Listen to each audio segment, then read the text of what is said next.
અમદાવાદમાં વર્તમાન ચોમાસુ ઋતુમાં અત્યાર સુધી છૂટોછવાયો વરસાદ નોંધાઈ રહ્યો હતો, પરંતુ આજે પહેલીવાર મેઘરાજાએ પોતાનું અસલી અને રૌદ્ર સ્વરૂપ બતાવ્યું છે.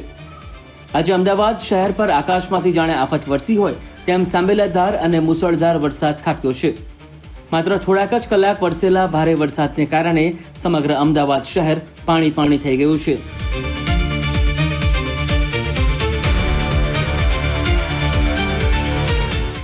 ચોમાસાની શરૂઆતથી જ તંત્ર દ્વારા તમામ તૈયારીઓ પૂર્ણ થઈ હોવાના દાવા કરવામાં આવતા હતા, પણ આજના આ પહેલા જ મુસળધાર વરસાદે કોર્પોરેશન અને તંત્રના તમામ દાવાઓની પોલ ખોલી નાખી છે.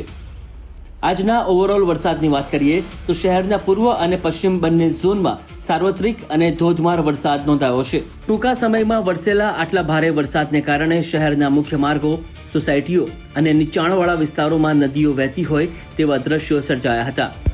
આ પરિસ્થિતિના કારણે સમગ્ર શહેરમાં ટ્રાફિક વ્યવસ્થા સંપૂર્ણપણે ખોરવાઈ ગઈ હતી. એસજી હાઈવે, આશ્રમ રોડ, સિંધુ ભવન રોડ, મણિનગર, નારણપુરા અને બોપલ જેવા વિસ્તારોમાં વાહનોની લાંબી લાઈનો લાગી ગઈ હતી અને કલાકો સુધી ટ્રાફિક જામની સ્થિતિ સર્જાઈ હતી.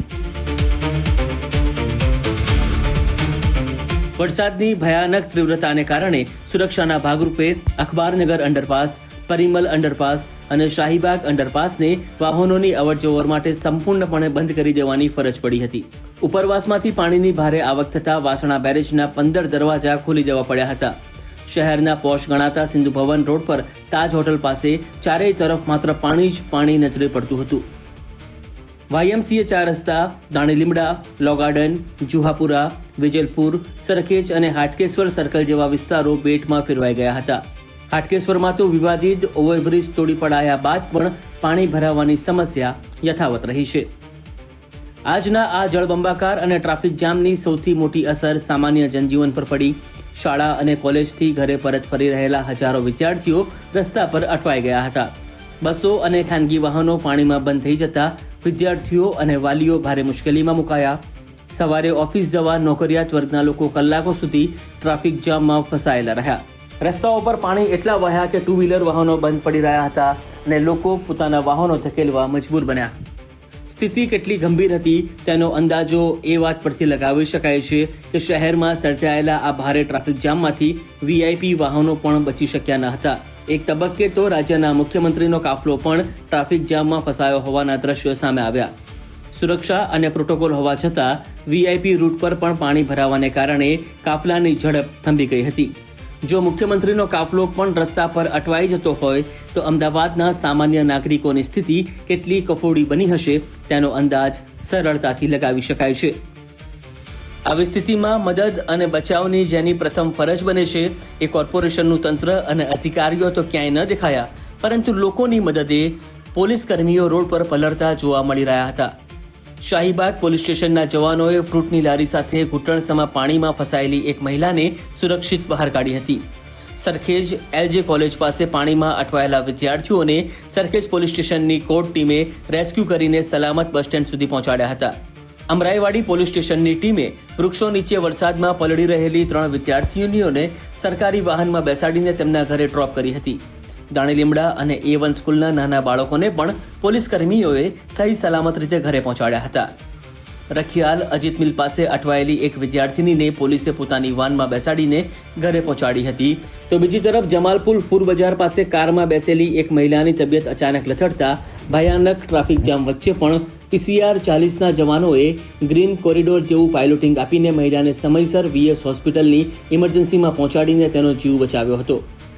આ તરફ ફાયર બ્રિગેડ માટે પણ કંટ્રોલ રૂમ સતત ધમધમતો રહ્યો હતો. ફાયર કંટ્રોલ રૂમને વરસાદ દરમિયાન બચાવ કામગીરીના કોલ સાથે વૃક્ષો પડી જવાના 10થી વધુ કોલ મળ્યા હતા.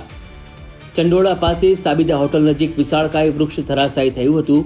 2 જગ્યાએ દિવાલ પડવાની ઘટના બની, જ્યારે 7 જગ્યાએ ઇલેક્ટ્રિક થાંભલા અને DPમાં શોર્ટ સર્કિટ થવાના તથા એક ફેક્ટરીમાં આગ લાગવાના કોલ્સ વચ્ચે ફાયર બ્રિગેડે સતત કામગીરી કરી હતી. એક તરફ જ્યાં મહાનગરપાલિકાનું ડ્રેનેજ તંત્ર સંપૂર્ણપણે નિષ્ફળ સાબિત થયું, તો બીજી તરફ આ ભારે જળબંબાકાર અને ટ્રાફિકની સ્થિતિમાં લોકોની મદદ માટે અમદાવાદ શહેર પોલીસ રોડ પર ઉતરી આવી.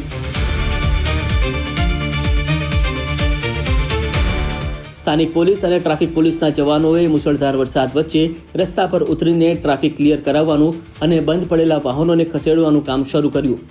એટલું જ નહીં, પરિસ્થિતિની ગંભીરતા જોઈને અમદાવાદના પોલીસ કમિશનર અનુપમસિંહ ગેહલોત પોતે વરસતા વરસાદમાં રોડ પર ઉતર્યા હતા. તેઓ નહેરુનગર તથા આસપાસના વિસ્તારોમાં વરસાદી પાણીમાં ચાલતા નાગરિકોને મદદરૂપ બન્યા હતા.